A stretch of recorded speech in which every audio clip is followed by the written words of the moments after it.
Lepo vas pozdravljam, dobrodošli na odprtju razstave. Malo nas zebe, zato bomo danes tukaj v tem delu res kratki. Potem pa bomo nadaljevali pogovor in tudi kakšno izmenjavo mnenj v naši knjižnici. Ampak ta del pa res moramo opraviti v sami razstavi. Zelo me veseli, da so z nami tudi dve profesorici, oziroma najprej Milana Markuc, ki je pač začela s tem projektom z našim muzejem, in potem tudi Martina Buga, ki ga pa zdaj s svojimi študenti lepo nadaljuje. Namreč nekje, mislim, da je bilo leta 2015, če se prav spomnim, je prišla pobuda iz Akademije za likovno umetnost in oblikovanje, da bi, recimo, so nam ponudili, da bi lahko restavrirali kakšne predmete iz naše zbirke, ki bi recimo lahko dobro služili študentom za to, da se dobro naučijo, da se spoznajo z materiali, da se poznajo z gradivom. Nam pa seveda to tudi pomeni, da toliko in toliko predmetov je urejenih, je konzerviranih, je restauriranih, da ima podobo, ki si jo želimo in ki jo lahko tudi predstavljamo v naši javnosti. Tako da nas danes res veseli, da evo, to je naša druga razstava. Prva je bila leta 2017. Manjši kipci so še bili, oziroma manjša dela, in smo jo postavili pred Viteško dvorano. Sedaj smo se pa odločili, da te lepi kipci pašejo tukaj v naši razstavi, sakralna dediščina 17. stoletja, in da vsaj za nekaj časa lahko jim namenimo tudi ta lep prostor, ker tisti, ki ste naši zvesti obiskovalci, veste, da smo imeli kar nekaj poškodb po potresih leta 2020 in da smo zdaj v 2 letih, 2023 in do konca leta lanskega, uspeli sanirati te prostore, zagotoviti tudi ustrezne posege tam, kjer je bilo treba, oziroma predvsem so sondiranja na en pregled stanja na stropovih in stenah. Prenovili smo tudi alarmni sistem, predvsem v tem delu, tako da res je bolj občutljiv, kot je bil, in tudi novejši, in pa tudi vse, kar se tiče osvetlitve. Tako da projekt ni bil ravno majhen, čeprav govorimo samo o enem delčku gradu, in smo veseli, da lahko te kipci v tem prostoru zaživijo na en poseben način.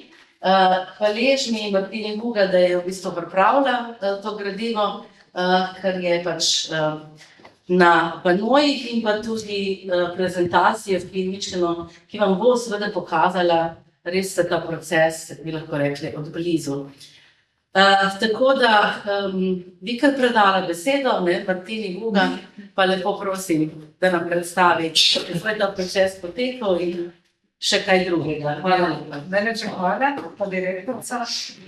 Se vam zahvaljujem za podporo, za sodelovanje in tudi za izvedbo te razstave. Tudi kolegici Neves se res zahvaljujem, ker jaz sem iz Ljubljane, oni so pa tle dejansko vse skupaj izvedli.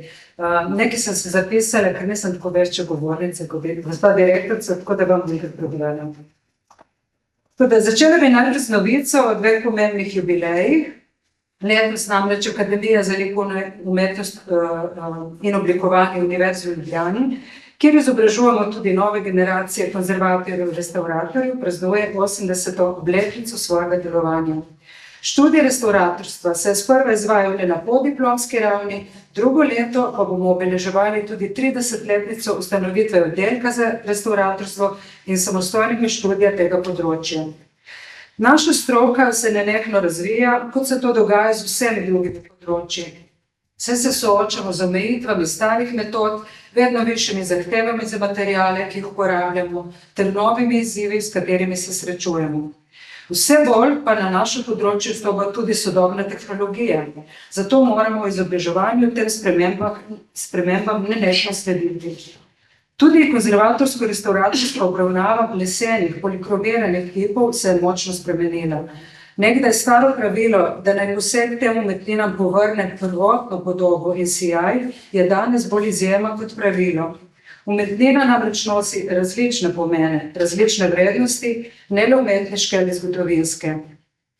Naši študenti v študijskem procesu obravnavajo prave umetnine, ki prihajajo iz različnih slovenskih muzejev. Čeprav gre za učenje, so možnosti za napake zelo majhne, saj delo poteka pod natančno določenih protokolih, ki zagotavljajo postopen in skrbno nadzorovan potek. Pred začetkom postopka umetnino temeljito raziskujemo, dokumentiramo, zbiramo čim več materialnih in nematerialnih podatkov, ki nam pomagajo določiti cilje posega. Pri obravnavi seveda sledimo sodobnim usmeritvam, pri čemer se prizadevamo narediti čim manj z največjim možnim vidnim učinkom. In kljub temu so posegi dolgotrajni, kar potrjujejo tudi številni kipci 100-kratne razstave, s katerimi se je ukvarjalo več generacij študentov. Ob tem se želim zahvaliti svoji mentorici in predhodnici, profesorici Miladi Mahut-Semjon, ki je vzpostavila sodelovanje s Posavskim muzejem in vodila določene posege na umetnine, ki jih danes predstavljamo. Na tej razstavi prikazujemo nekaj rezultatov zadnjih let, pri čemer bo obiskovalcem najverjetneje najzanimivejši vpogled v izbrane trenutke iz konzervatorsko-restavratorske dokumentacije, ki so na tej predstavitvi izbrane, dokumentacija pa nujen del vsakega postopka. In ta dokumentacija vsebuje namreč ključne podatke o tem, kaj se je z umetnino dogajalo, kaj smo morda odstranili in kaj dodali. Najatraktivnejši del je vedno fotografski prikaz, kako je umetnina ali njen detajl izgledal pred, med in po posegu. Ob pregledovanju dokumentacije smo najprej restavratorji vedno navdušeni, saj kljub dolgotrajnemu delu na umetnini hitro pozabimo, kako se je postopoma spreminjala. In vsak zaključen konzervatorsko-restavratorski poseg je nek mali praznik, ki prinaša olajšanje, saj umetnino ohranimo in ji podaljšamo življenje.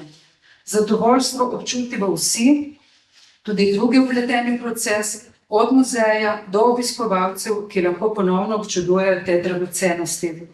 In na koncu obiskovanje muzejev ni le kulturna izkušnja, raziskave namreč kažejo, da obiski muzejev prav tako povečajo raven serotonina, znanega kot hormon sreče. In to verjetno lahko potrdi vsak izmed nas.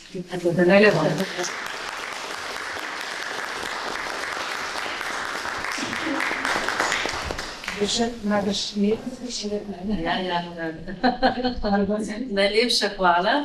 To je krasen zaključek, ker mi vemo, da so muzeji med najbolj verodostojnimi ustanovami, ljudje nam verjamejo, da to je tudi zelo pomembno, kako so predmeti konzervirani, restavrirani, kakšna zgodba se odkrije skozi ta proces. In to boste res videli na tej predstavitvi. Jaz verjamem, da bomo lahko dali tudi na našo spletno stran in da bo služila seveda tako, bo rekla, strokovni javnosti kot širši, ki včasih mogoče ne razume, kakšni procesi so to. Recimo, mi se z tem večkrat srečujemo, da pač se zdi, da bi lahko neko stvar naredili z danes na jutri, ne, dajmo hitro, ampak so to kar procesi, ki rabijo svoj čas in tudi svoj razmislek. Se mi zdi, da je tudi to pomembno.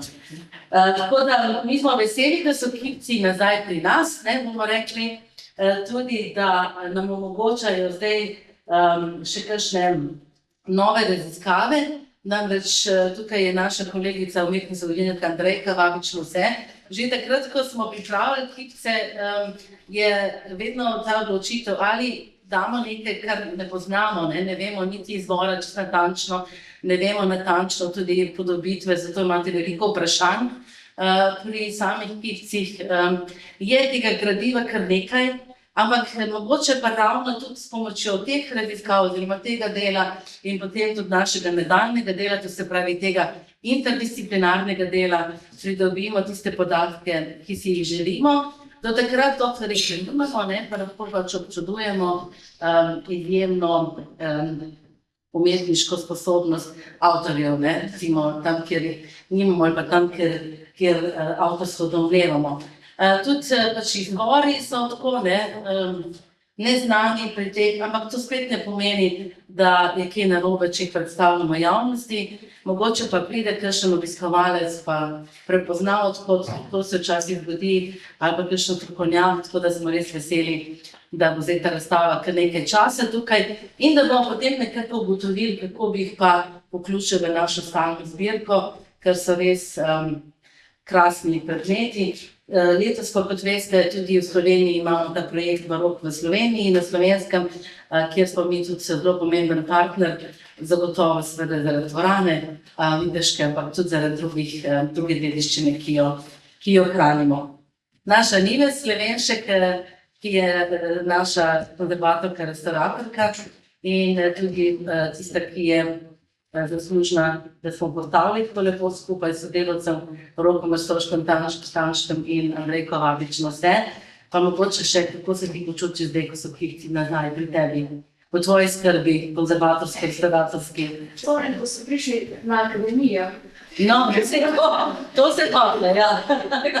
Imaš obe izkušnji, ne? Sem zelo vesela, da so nazaj pri nas. Za njih bomo zelo lepo skrbeli, zdaj bomo imeli tudi malce bolj urejene takojske prostore, tako da tudi bolj bo poskrbljeno tudi za ta del, da bomo res to ohranili, če ne bomo slučajno postavili na stalno razstavo. Tako da sem pa zelo hvaležna, da ste sploh šli na akademijo, zaradi tega, ker kot vemo, mi restauratorji, konzervatorji smo tudi finančno marsikdaj omejeni pri samih posegih in si ne moremo privoščiti kakšnih dodatnih naravoslovnih preiskav in raziskav za manjše predmete, ki eni pravijo, da niso tako pomembni, čeprav so vsi, ne? In akademija tudi to omogoča, ker se deluje z restauratorskim centrom, da so ti v bistvu ekipi bili vsi temeljito raziskani tudi z različnimi naravoslovnimi revizijami, FTIR-om, pa mislim, tudi ravensko spektroskopijo, ne? Različni materijali, tako da so se res pobudili v vsak nekaj, zdaj to vsake ljubec ljudi, da se služi pisanje osebno. Želim se zahvaliti vsem mojim sodelavcem za podporo in za sodelovanje pri postavitvi razstave. Obema mentoricama v bistvu hkrati in Milani in pa Martini, ker so res super nas naučili, kako je pristopiti k oziroma restauriranju in to znanje upam, da bom še naprej nadgrajevala s sodelovanjem z akademijo. Tako da najlepša hvala tudi vam, ki ste prišli danes na to odprte razstave, zato da vidite, kakšno delo je v bistvu potrebno, da se razstava tudi lahko sploh nastane in da sploh ohranimo našo kulturno dediščino. Najlepša hvala.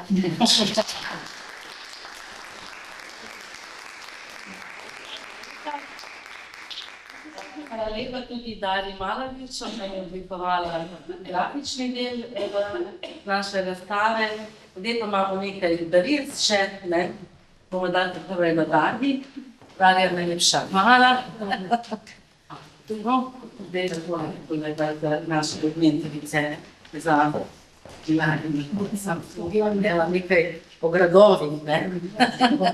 Hvala lepa. Tako, razstava je odprta, smo res načrtovali kratek program, ker je mrzlo v teh naših prostorih, ta del ni bil še celovito obnovljen, nimamo ogrevanja, tako da je, ampak nič hudega, ne? Si lepo oglejte, malo se sprehodite, še par minut za pogovor, potem pa se vidimo v naših